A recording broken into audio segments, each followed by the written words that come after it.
Hi guys, Roxanne here from Tiny Home Living. I want to ask you to like and subscribe, hit that notification bell, and share this video with your family and friends. It'll help us grow the channel and we really appreciate it.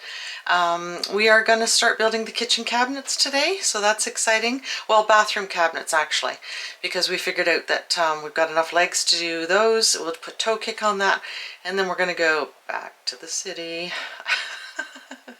to get the white steel legs that are actually in stock, so that we can get the kitchen cabinets built. Well, it's kind of a gray, cloudy winter day today. It was really sunny a short time ago, so got some charge in the solar panels, but I'm just gonna go out. Chris has already lit the fire in the new cook stove. I think this is day 4. And I just thought I'd let you have another look at this beautiful door. So excited. Now, we've got the light that I said I thought was black. Chris sprayed it black, so that'll bring another black accent. And then I want to do something black around the frame of the door and the window. So I just have to figure that out. Chris spent a lot of years framing windows and doors in capping, and you can get black aluminum capping. So I might see if I can find somebody to do that. Either that or he could rent a break and do it. So what we're going to do, this isn't a very good drawing, but behind this little stub wall there's a 24-inch cabinet with drawers, 24 with a door, 24 drawers again, and then this tall cabinet was shorted, so we didn't get this, and I think we might have got the big door, but that's it. So I'm waiting for the box for this, but we're going to put these 3 together now, and we're going to use these plastic legs for the bathroom. We'll put the toe kick on it, and then I'm going to go get the other legs, the white legs, for the kitchen, so that we can get on with this and get all of these boxes out of the way. Boxes everywhere. So we're just going to build them here in this part of the kitchen. Chris has got the fire going again. We didn't come and load it up last night. We were too late. It was all burned down already. But it's actually not as cold in here today, and you can see where the bluing came almost to this edge. So if we can keep it going all day today and get it really, really hot, hotter than we've gotten it before, then hopefully we'll get the bluing on the whole top. And just another look at this beautiful door and the daylight streaming in.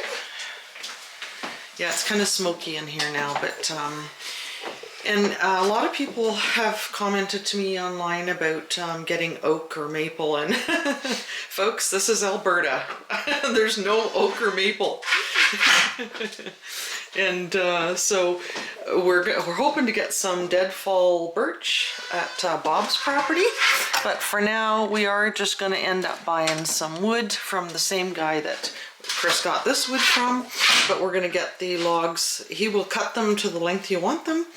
And so for the short term, we are just going to get a load of this wood, and we'll get him to cut it longer for the box, and that will make it easier to load it up and keep the fire going for a longer period of time.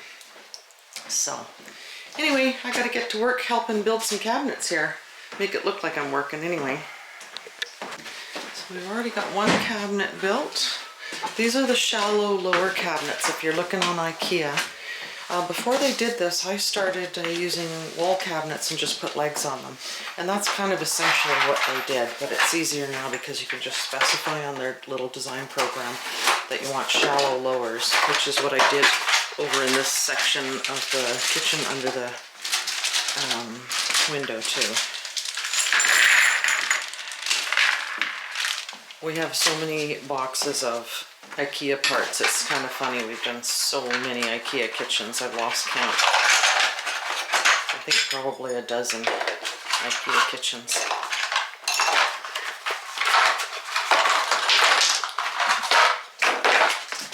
My job is usually to put these little round thingies in here.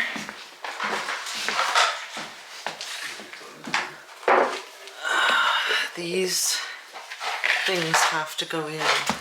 And if you look really closely, there's a little arrow pointing this way, and the arrow has to point towards the hole. So you're putting this in here, and the little arrow has to point towards this hole, which the pegs that Chris is going to screw into the corners go into that hole, and then you turn this and it locks it into place. These are smaller cabinets, so they only have 4 of these things. Now, get my little arrows lined up or I'm going to get fired. So this side, of course, the hole's here. So the little arrow has to go this way. Let's just put that, those are the little pegs that go into these holes. Get locked in with those. And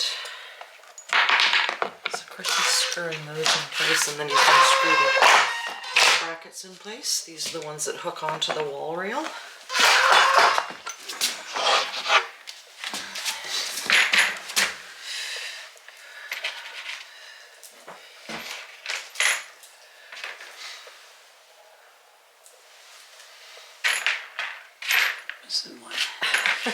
You're either missing one or there's an extra one.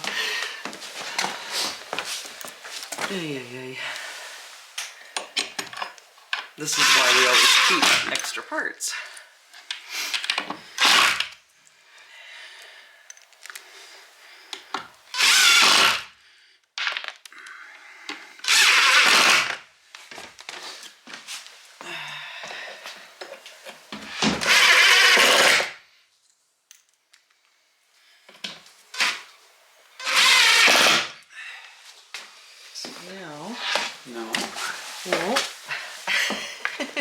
Oh yeah, the wooden pegs. There's usually a wooden peg dowel along with the open on there.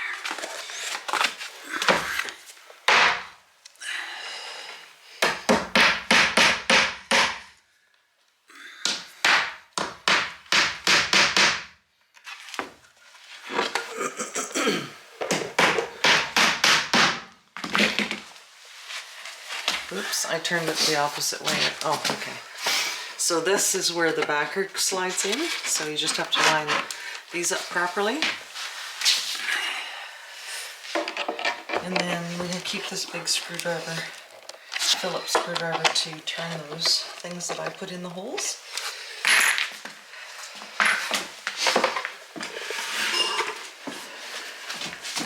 Yeah. Line up the pegs with the holes.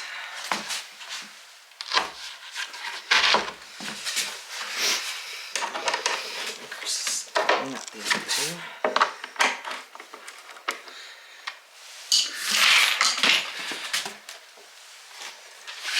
And stand it up.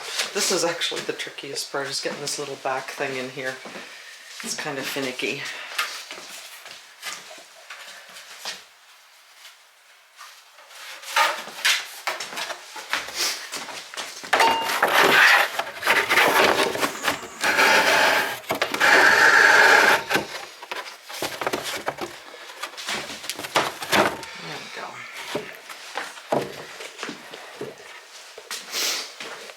Now that the backer is in, there are little metal rails that go on the top. And this is the difference between buying an upper cabinet to turn into a countertop and buying the actual shallow lowers, is that they don't give you a top to the cabinet. They give you these rails.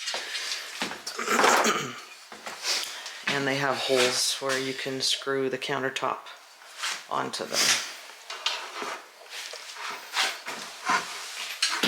So these holes just line up with these rails.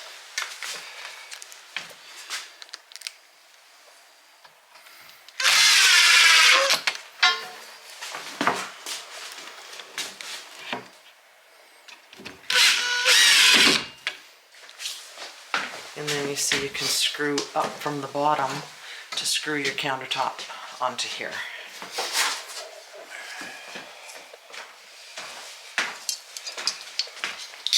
these little plastic things snap into the back rail and hold the backer in place. If there's smaller cabinets, they only have one, and we always try and line it up with that seam where the backer folds. Give it a little bit extra strength.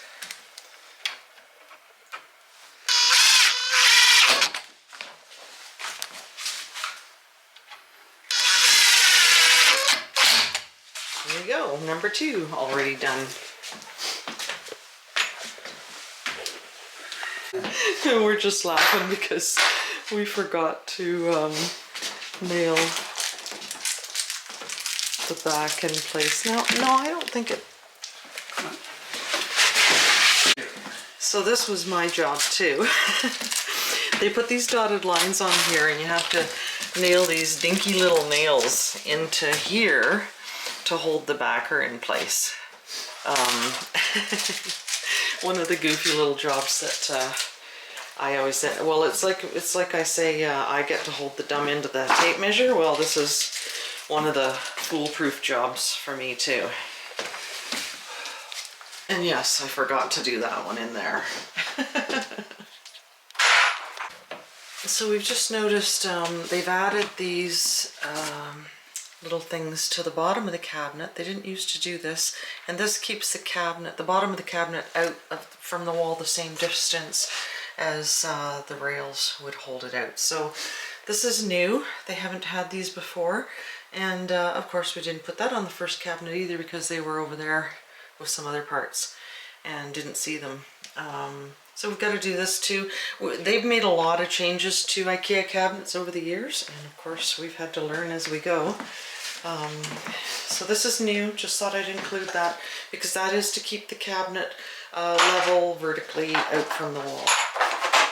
I've just loaded the box up again, and Chris is off to get a load of firewood. I guess we're pretty low, we're almost out, so like I said, we didn't get out to cut any firewood, any trees in the woods this year. Just too much to do, and with me walking around on a broken ankle, it's not possible. So anyway, he's gonna go get some firewood for now, and we're just gonna have to work really hard at getting better prepared next winter, or for next winter. I just thought I'd mention something I realized last night about my little brainwave of using the cabinet handles to hang things on instead of the IKEA rails. I wanted to put these here, of course, and I was so excited about this idea and these being the right size, and then I got thinking last night, these get screwed in from behind because they're cabinet door handles. So that's not possible. And this is why Chris jokes about me being the, you know, just the designer. I think about how things look pretty and everything else, but mind you, I did realize last night on my own that this wasn't going to work, but what he suggested, I said, well, of course it's up to him to figure out how to make it work. So he's saying get a little piece of wood, mount this onto a little piece of wood, and then you basically screw the wood onto the wall. So that's the plan now. And the IKEA ones are, they can't be shortened, like towel bars and things like that. You just cut a little bit off the end with a saw and just put it in the hardware the same way you would.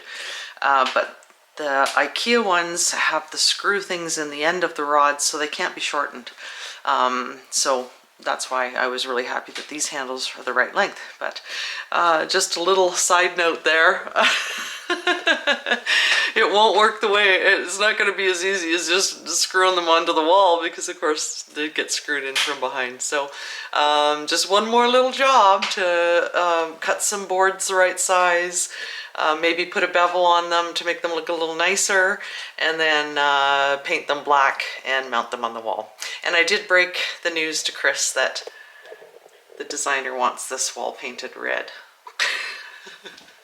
So the black looks nicer mounted on the red, I think, than the white. But he does, like I say, he does have to paint down there on each side of the wood stove because of the grout getting on it. So he's just going to do this at the same time. That way you're not cleaning the brushes and everything again, because that's almost harder than, more work than the painting for this amount of paint. So I have enough gray primer, of course. I'm not going to do this big long wall, like I said. It'll just be that end wall, this end wall, and then the little bit where the doorway is there, because everything else will be covered by cabinets or tiles or whatever. So anyway, just thought I did say I would share the mistakes, and I'm sure people, a lot of guys out there were going, wait a minute, that's not gonna work. And they'd be right. It's so cozy in here, but I need to get some more wood on this fire. See, this is what I mean about if you catch it at the right time. Got lots of coals there. Now our wood stove in Ontario, the whole bed of it would be just like thick, hot red coals in the morning because of the burn time. Now these logs are cut to 15.5 inches. So I'm just going to throw some kindling on to keep it going while we get this load of firewood off the truck. I think Chris is going to get some skids to put right here, and then it'll be handy to bring in. Well, it looks like this old woman has to go out and help hand bomb the firewood off the truck. Chris's friend Kurt is dealing with a mad cow. I could make all kinds of jokes about the one that Chris deals with, but anyway, gonna go out and try and put something together to hold that firewood and put it right outside the door of the tiny house. So I just need to take my sling outside, grab some wood, and take it into the wood stove. But I do have to go out and help him get it off the truck. This says it's 19 Celsius inside, so that's good. And that's what the fire almost died down. I've just thrown a few pieces of kindling on. That'll get this going good, and then I'll get a few pieces of firewood off the truck. So Chris has got one skid down here, and another one.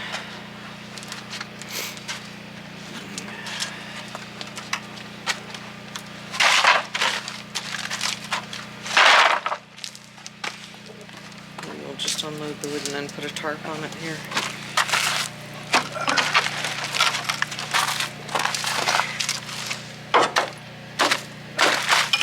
I was wondering what the axe was for.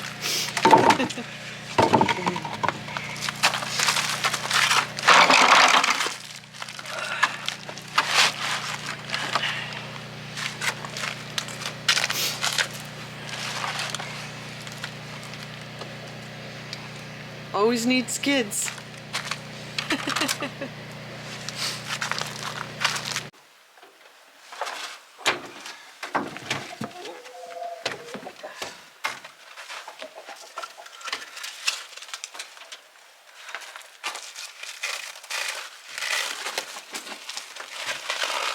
Last time he had a tarp thing on there.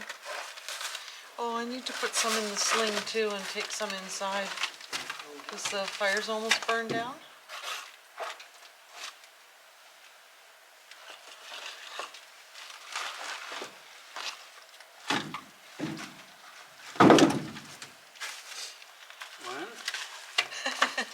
One. Now, should I put the flat side down, Yeah. Chris, like that? I'll get some off the second layer so it's not messy.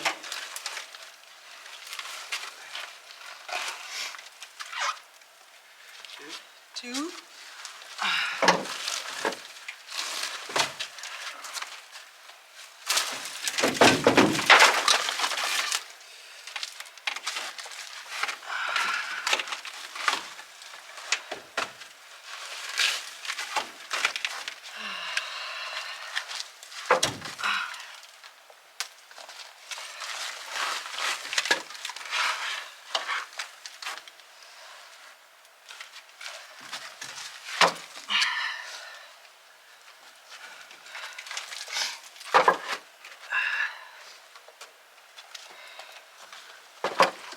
Do a single roll, single high, Oh, okay. and the next row goes.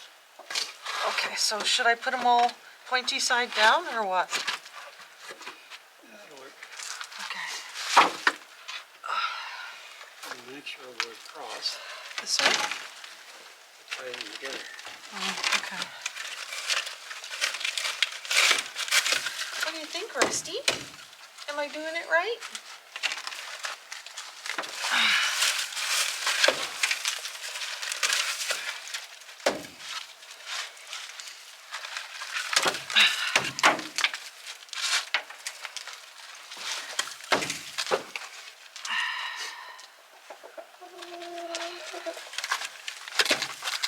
Oh, I see what it is. Eh? It runs that way, and then the end ones.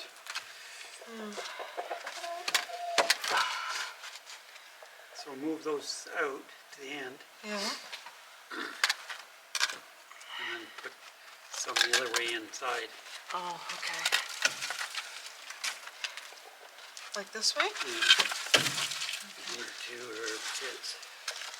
Okay. That'll work. Okay.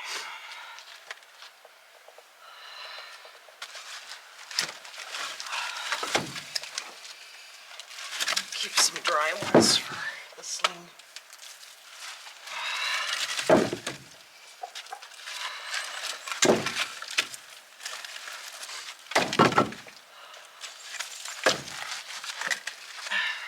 Looks like decent stuff. My back's sore already. You climb up here and do this. No, I'm too old. Too broken. So this has got to go here.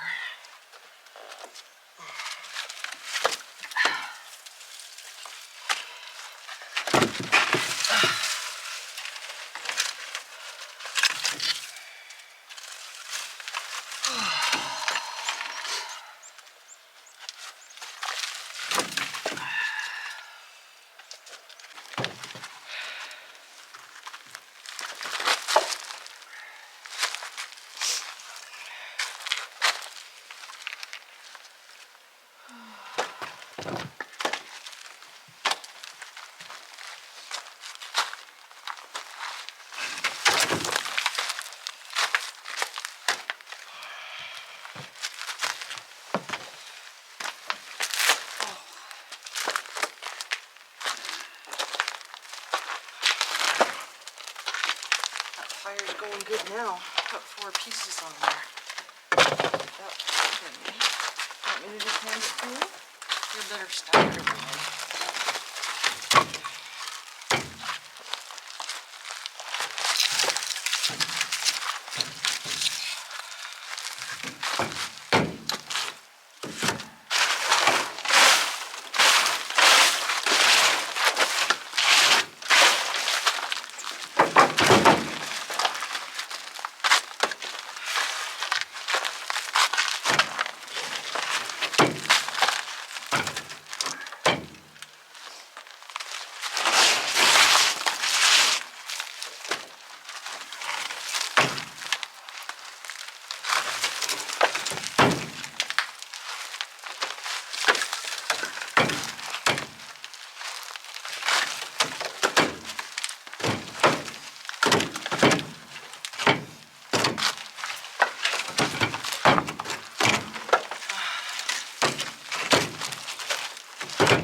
today? Yeah, okay. Okay.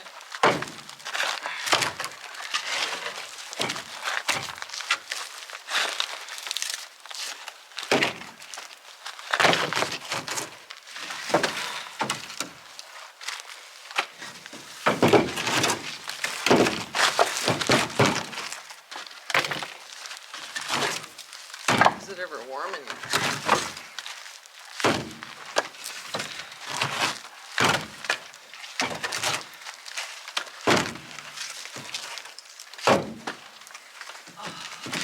Build a wood shed. Yeah. Okay. The house is fixed. Yeah.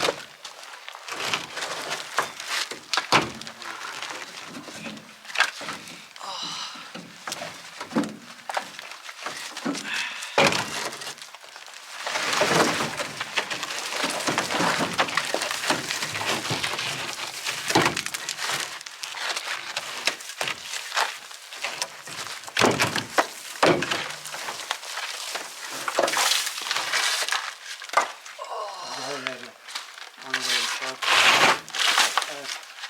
Got a whole bunch of them. Yeah. One of these wind last week. Tore it apart. Oh.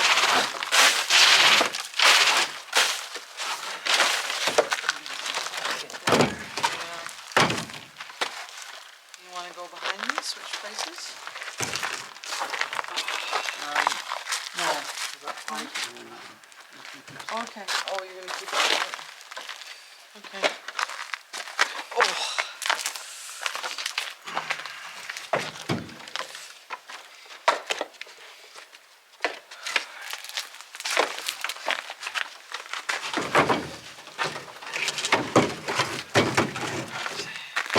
Is this the poplar?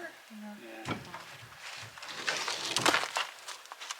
Should I put a little bit more here? Yeah, I think a couple will stay.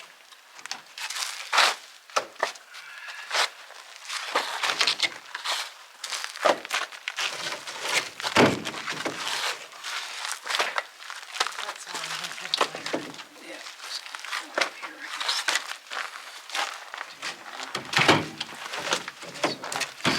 some down here. Well, we could pull the sling up too, eh?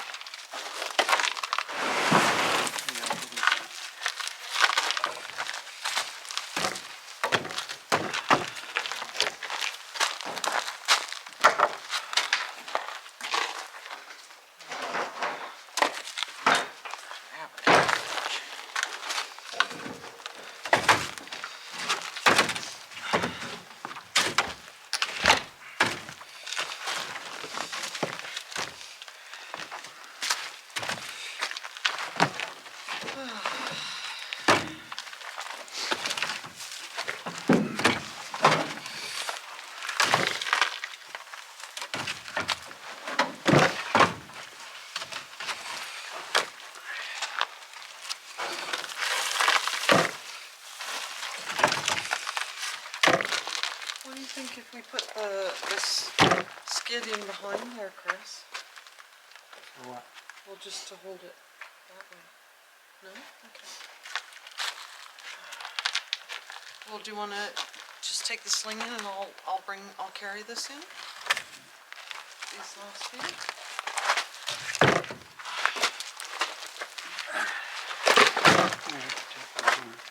No, I'll bring it.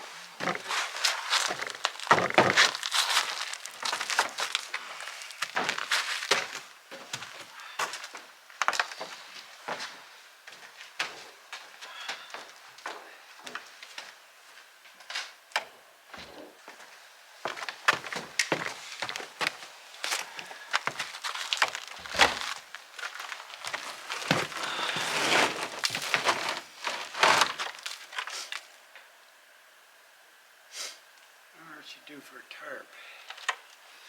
This won't fit in there. It won't fit? No. Well, why don't we get it tarped and then we'll just use that to hold the tarp in place a bit.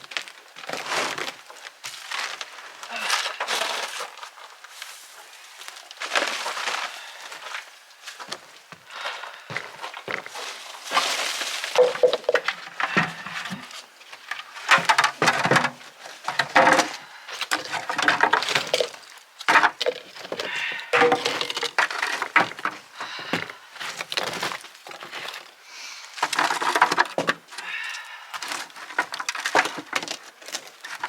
just getting all these pieces that we're breaking off to, because it makes great kindling. I'm just going to tarp this, and then we're going to wait till tomorrow to get the second load off. Just too tired. Even though it's only like 4 o'clock or something. It is getting super warm in there now, so I just checked the thermometer again, and it still says 19. I thought it seemed warmer than that to begin with, because 19, I'm usually starting to get chilly and put a sweater on.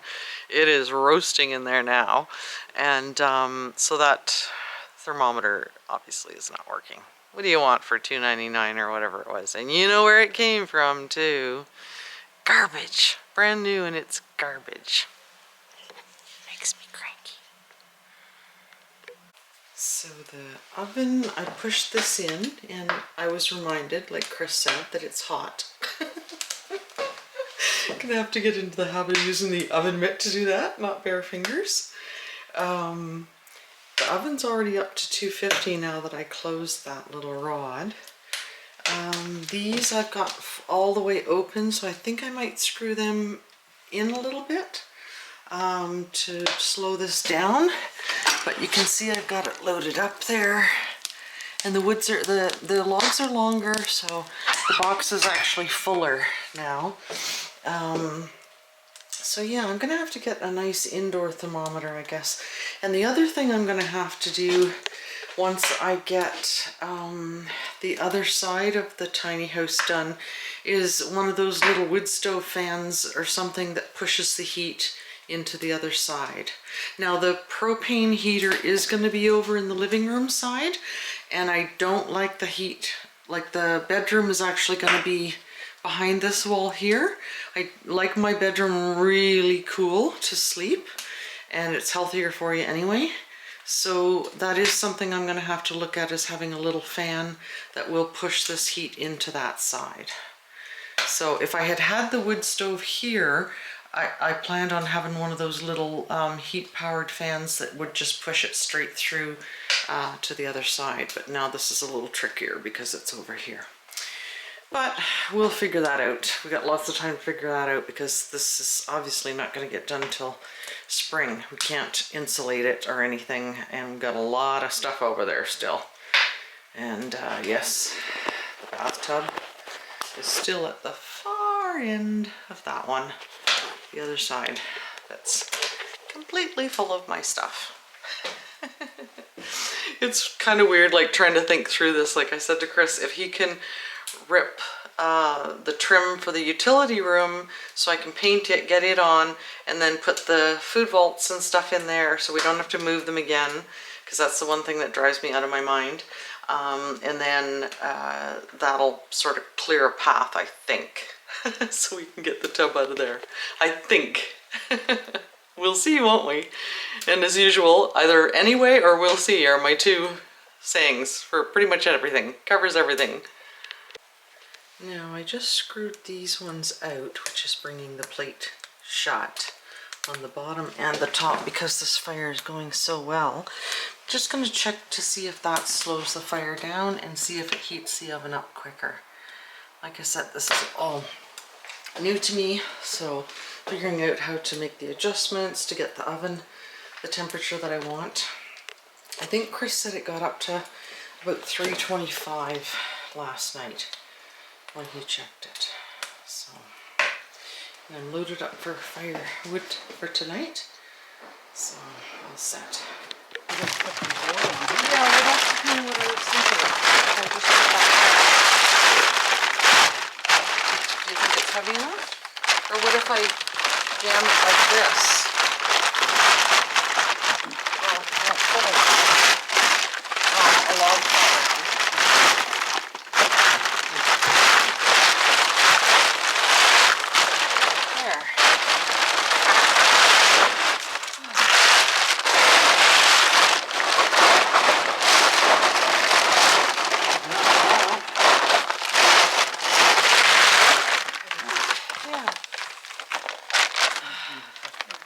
There.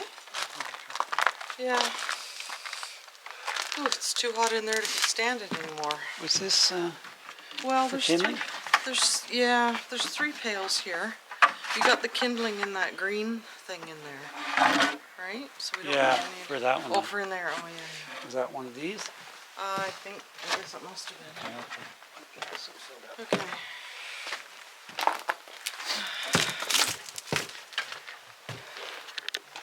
Now that, I think the oven temperature just dropped a tiny bit. I'm not sure. So I might have choked off the air a little bit too much. I'm not sure. We need to figure out how to get this temperature to go high enough to bake bread and scones and that sort of thing. You know, all the important things in life. Pie. It does seem to be burning slower now that I turned those buttons down, so, but the oven temperature's at 250 now, and so I'm gonna put those back in, which means the vents are opened, and see if that helps this go up. I'm gonna have to, you know, keep playing with it to see what works.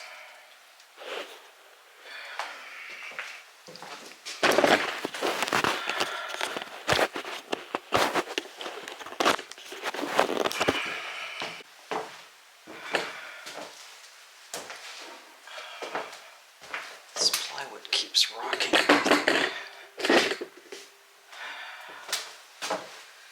So I'm just gonna open these back up. I can hear the difference in the airflow. I can actually hear it.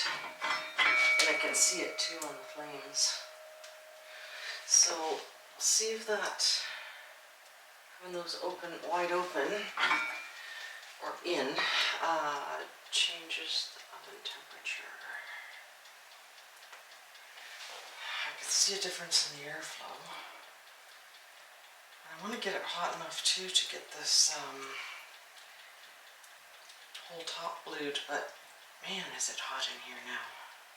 I wish I knew what the actual temperature was, because it is not 19 Celsius, that's for sure. Yeah, I can already see the needle moving. So I put those back in, so I added more air, and I can see the needle already moving within like, what, 2 minutes. So, let's see what that does. It was right on 250.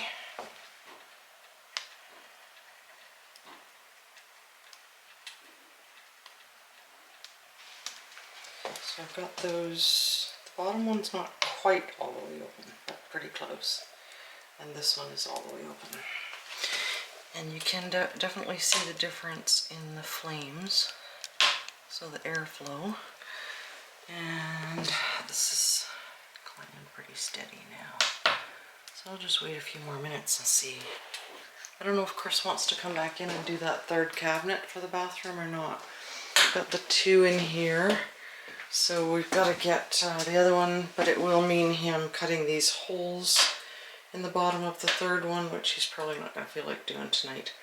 And then, like I say, there's the 24-inch shallow pantry cabinet missing from the end, and that is actually going to be my linen closet. So I think I've got 6 feet of counter space in this one, whereas the other tiny house has 8 feet of counter space, but it doesn't have the linen closet. It's got, we've got the drawers and stuff for linen, but I'll still have drawers in here too, because us girls need space for all our stuff. So yeah, I don't think I'm going to be able to talk him into getting the third cabinet done tonight, but we got a lot done today. And like I say, experimenting with this stove and having lots of wood to stoke it with is a big deal. So I'm pretty happy with today's progress. Well, I think I'm going to say goodbye for today, guys. I am tired out. So anyway, that's it for today. Like and subscribe, hit that notification bell, and share this video with your family and friends. Sure hope you're enjoying the videos. I'm really enjoying myself now. And one more look at the most beautiful wood stove. We'll see you next time.